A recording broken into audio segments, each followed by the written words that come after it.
ஒரே ஒரு செங்கல் மட்டும் தான் வீட்டு வாசல்ல வச்சு அதுக்கு மஞ்சள் குங்குமம் வச்சு ஒரு விளக்கேத்தி கும்ப படையல் போடுவாங்க. அந்த பூஜை அம்மா ஏத்துக்குவா. காளி அத்தனை சக்தி.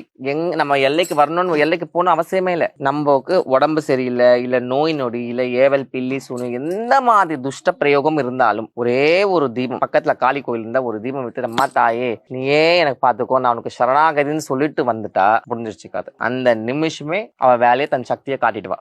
அத்தனை ஒரு கருணை அந்த அம்மா.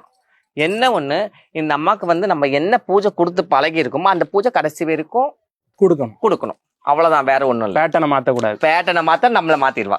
சிம்பிள். இப்ப நாங்க அகோரிகள் கிட்ட இருந்து காசில இருந்ததால, அதுக்கப்புறம் நான் கேரளாலையும் இருந்திருக்கேன். அங்கேயும் போய் எல்லாமே நான் கத்துருக்கிறதால எனக்கு அம்மாவோட உத்தரவு எனக்கு பலி பூஜை பண்ணிட்டு அது 10 பேருக்கு அன்னதானம் போட்டு விட்டுடு. சோ அது நம்மளுக்கும் நல்லது, அவளுக்கும் நல்லது. ஏன்னா இந்த எல்லையில யாரும் பட்னியா போக முடியும்.